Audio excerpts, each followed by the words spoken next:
तो कैसे हो तुम लोग। मुझे मालूम है तुम लोग एकदम ठीक ठाक होगे और आज मैं तुम लोग के लिए लेके आया हूँ my wife is actually the empress का चैप्टर नंबर 71। अगर आप लोग ने पिछला चैप्टर देखा हो तो आप लोग को मालूम ही होगा। पिछले चैप्टर की एंडिंग में हमें एक लड़की को दिखाया जाता है, लेकिन हमें उस लड़की के बारे में कुछ भी नहीं बताया जाता है कि वो लड़की है कौन, आखिर वो आई कहाँ से। अब हम लोग को उस लड़की के बारे में इस चैप्टर में मालूम चलेगा। तो चैप्टर की स्टार्टिंग में हमें उसी लड़की को दिखाया जाता है। वो लड़की अपने हाथ में तलवार पकड़ी हुई होती है और अपने बारे में बता रही होती है, मेरा नाम यांग ख्यान है और मैं जाड़े मेडन प्लेस की हेड डिसाइपल हूँ। और कह रही होती है, रंगीन बुक को देखने वाले, मैं फल की निंजा, वो भी अंडरवर्ल्ड से हूँ। तुम लोग यही सोच रहे होगे कि मैं आखिर इतनी दूर क्या कर रही हूँ। और वो लड़की बता रही होती है, तो मैं तुम लोग को शुरू से बताती हूँ। 1 साल पहले एक ऐसा दिन आया था जहाँ पर मैंने अपने मास्टर की छुपाई हुई किताबें ढूंढ ली थी और वो बहुत ही शर्मनाक किताबें थी और उसे देखकर मैं चौंक गई। नेक्स्ट सीन में यांग क्वीन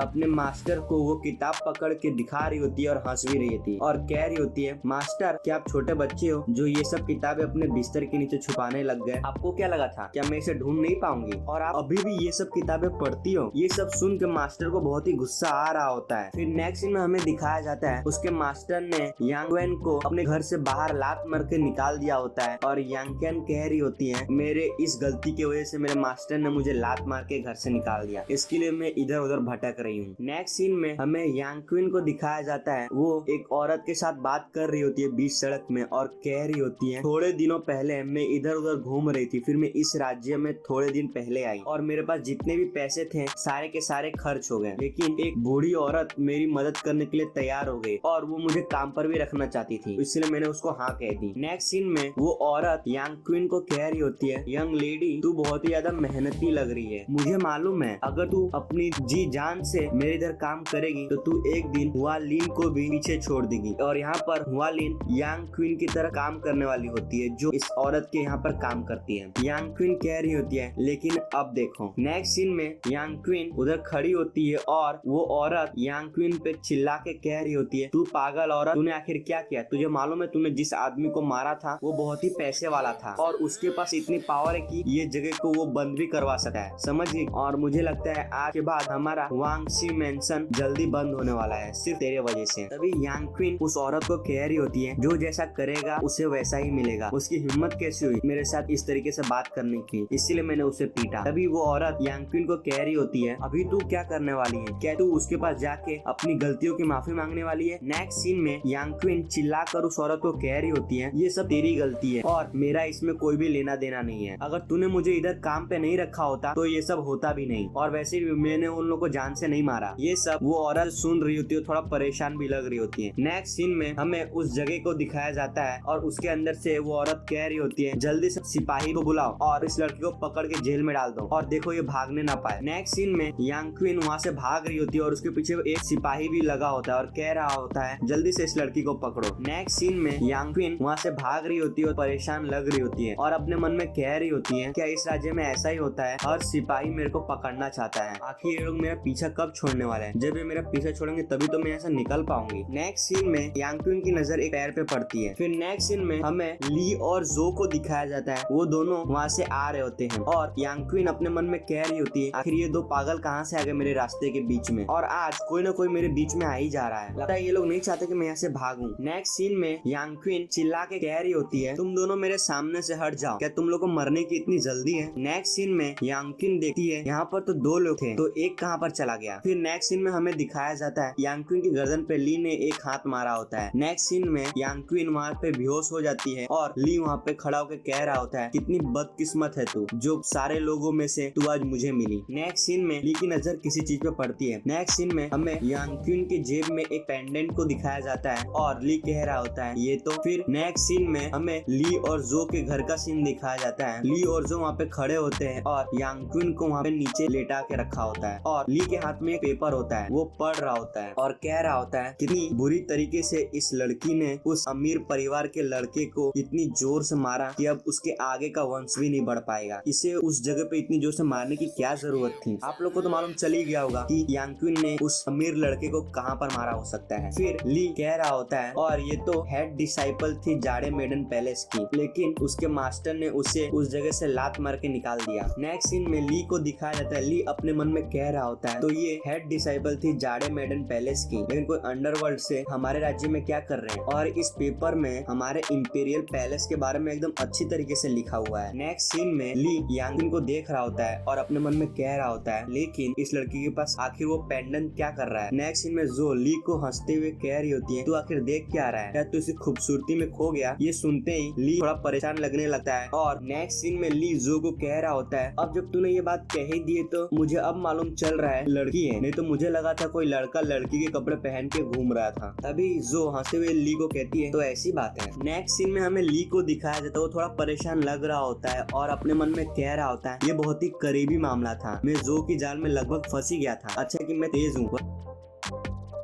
नेक्स्ट सीन में ली अपने हाथ में वो पेंडेंट पकड़ लेता है और जो को कह रहा होता है मैं तो इस पेंडेंट को देख रहा था, ये विद्रोही सेना की तरफ से मिलता है और ये पेंडेंट इस लड़की के पास था इसीलिए। तभी जो ली को कहती है तो क्या ये पेंडेंट विद्रोही सेना का है। नेक्स्ट सीन में ली जो को वो पेंडेंट दिखाते हुए कह रहा होता है ये जो मेरे हाथ में है इस चीज को हम लोग एक दूसरे को पहचानने के लिए यूज करते थे, वो आखिर वो विद्रोही सेना से है या नहीं। नेक्स्ट सीन में जो ली को कह रही होती है तुम लोग एक दूसरे को पहचानने के लिए इस पेंडेंट का यूज करते थे। तभी ली जो को कहता है हाँ तूने सही कहा, लेकिन ये थोड़ा सा अलग है, जो मैं पहले ही इस्तेमाल करता था उससे थोड़ा मिलता जुलता है, लेकिन ये है बिल्कुल अलग और मुझे ऐसा लगता है इसे किसी ने किसी और काम के लिए बनाया होगा। नेक्स्ट सीन में यांगक्विन को होश आ जाता है, वो धीरे से उठकर कह रही होती है मेरी गर्दन में इतना दर्द क्यों हो रहा है और ली और जो की नजर यांगक्विन पे पड़ती है। नेक्स्ट सीन में यांगक्विन कह रही होती है आखिर मेरे साथ हुआ क्या, मैं आखिर बेहोश कैसे हो गई। नेक्स्ट सीन में यांगक्विन की नजर ली पे पड़ती है, ली के हाथों में उसका जाड़े पेंडेंट होता है और चिल्लाकर कह रही होती है मेरा पेंडेंट तेरे पास क्या कर रहा है। नेक्स्ट सीन में यांगक्विन ली पे अटैक कर देती है और कह रही होती है मेरा पेंडेंट मुझे वापस दे दे, ये मेरे मास्टर ने मुझे दिया था। नेक्स्ट सीन में यांगक्विन रुक जाती है और वो थोड़ा सा घबराने लगती है। नेक्स्ट सीन में हमें ली को दिखाया जाता है, वो अपना ताकत दिखा के कह रहा होता है जहाँ पर है वहाँ पर ही बैठी रहे और मुझे ये बता आखिर तुझे ये पेंडेंट कहाँ से मिला। और हमें ली के चारों तरफ एक खतरनाक एनर्जी दिखाई जाती है, ये सब देख के यांगक्विन बहुत ही ज्यादा घबरा जाती है। नेक्स्ट सीन में यांगक्विन बहुत ही ज्यादा डरी हुई होती है और अपने मन में कह रही होती है हे भगवान इतनी खतरनाक ताकत, ये तो बहुत ही ज्यादा ताकतवर है और ऐसा लगता है ये तो कोई एक्सपर्ट लेवल का आदमी है। और अपने मन कहती है आखिर मैं क्या करूं, मुझे ऐसा लगता है कि मैं इसे डरा सकती हूँ अपना पहचान बता के कि मैं जाड़े मेडन पैलेस की एक हेड डिसाइबल हूँ। नेक्स्ट सीन में यांगक्विन ली के सामने अपने घुटने पर बैठ जाती है और चिल्लाकर कह रही होती है मुझे माफ कर दो, मैं गलत थी, तू मुझे जो करने के लिए कहेगा मैं वो करूंगी। ये पेंडेंट मुझे विद्रोही सेना को लीडर को देना था और ये मेरी गलती है कि मैं विद्रोही सेना को इस राज्य में ढूंढने के लिए आ गई, प्लीज मुझे माफ कर दो और मुझे जाने दो। और अपने मन में कह रही होती है अगर मैं ध्यान से याद करूँ तो मैं इसे बिल्कुल भी नहीं डरा सकती, क्योंकि मेरे मास्टर ने तो मेरे को अपने घर से बाहर निकाल दिया, तो मैं इसे किस नाम से डराऊं। नेक्स्ट सीन में जो ली को देख रही होती है और ली जो को देख के कह रहा होता है तेरे दिमाग में आखिर चल क्या रहा है और मुझे इस तरीके से देखना बंद कर, मैं तो बस इससे ये जानना चाहता हूँ कि आखिर इसे ये पेंडेंट कहाँ से मिला। और ली अपने मन में कह रहा होता है इसके घुटने पर बैठने का स्टाइल बिल्कुल लीजो से मिलता जुलता लगता है। नेक्स्ट सीन में लीजो वहाँ पर आ जाती है और यांगक्विन को देख के कह रही होती है तू तो यांगक्विन है। तभी यांगक्विन की नजर लीजो पे पड़ती है। नेक्स्ट सीन में लीजो यांगक्विन को कह रही होती है तू यहाँ पर क्या कर रही है। फिर ली लीजो को कह रहा होता है तू इस लड़की को जानती है और तू इस लड़की को आखिर मिली कहाँ पर। नेक्स्ट सीन में लीजो ली को कह रही होती है मैं इस लड़की को 6 महीने पहले मिली जब मैं बेघर थी। ये लड़की आप लोग को बेशरम लग सकती है लेकिन हम दोनों ने एक दूसरे से बहुत कुछ सीखा है। और हमें ली और जो को दिखाया जाता है, वो दोनों अपने मन में एक ही बात सोच रहे होते हैं, ये लड़की जरूर तेरे से ही सीखी है कि किस तरीके से दूसरे को फंसाया जाए। नेक्स्ट सीन में यांगक्विन खड़े होकर हंस रही होती है और कह रही होती है तो इसका मतलब तुम लोग लीजो के दोस्त हो, तो इसका मतलब हम लोग एक ही परिवार से हैं और मुझे ऐसा लगा कि मैं अभी मरने ही वाली थी, अच्छा है कि लीजो तो यहाँ पर आ गई। और हंस रही होती है। तभी ली अपने मन में कह रहा होता है ये लड़की इतनी जल्दी पलट गई और ये बिल्कुल लीजो की तरह खाली दिमाग वाली है, इसीलिए ये दोनों एक दूसरे से दोस्ती कर पाए। नेक्स्ट सीन में यांगक्विन बहुत खुश होकर ली को कह रही होती है मुझे ये जाड़े पेंडेंट कुछ साल पहले मिला था, कोई लोग आए थे मेरे मास्टर के घर पर और उन लोग ने ये जाड़े पेंडेंट वहाँ पर रख दिया और मेरे मास्टर ने ये मुझे दे दिया। तभी ली थोड़ा सीरियस होके यांगक्विन से पूछ रहा होता है तुझे अभी भी याद है कौन थे वो लोग ये पेंडेंट वहाँ पर छोड़ के गए। नेक्स्ट सीन में यांगक्विन गुस्से में होती है और थोड़ा घबरा भी रही होती है और कह रही होती है मैं वो दिन आज तक नहीं भूल पाई। यांगक्विन अपनी स्टोरी बता रही होती है, उसमें 3 आदमी को दिखाया जाता है जिसमें एक हट्टा कट्टा और लंबा चौड़ा आदमी खड़ा खड़ा होता है और एक साइड में अंधा आदमी होता है और बीच में एक टोपी वाला होता है। और यांग क्विन कह रहा होता है एक बीच में एक आदमी था जिसने बड़ी टोपी पहनी हुई थी, वो उन दोनों का लीडर था। हमारे इधर जाडे मेडन पैलेस में बाहर के लोगों को अंदर आना मना है। नेक्स्ट सीन में हमें एक जगह का सीन दिखाया था जहाँ पर बहुत बड़ा ब्लास्ट हुआ होता है और यांग क्विन कह रही होती है मुझे मालूम नहीं वो तीनों ने मिलकर आखिर क्या किया, लेकिन उन तीनों ने इतना ताकतवर ब्लास्ट किया कि मेरे मेडन पैलेस के वहाँ से कई किलोमीटर दूर तक जमीन के 2 टुकड़े हो गए। नेक्स्ट सीन में हमें यांग क्विन और बहुत सारे मेडन पैलेस के लोग को दिखाया था और उसके साथ उसकी मास्टर भी होती है। और यांग क्विन कह रही होती है ये लोग साफ साफ यही दिखाना चाहते हैं कि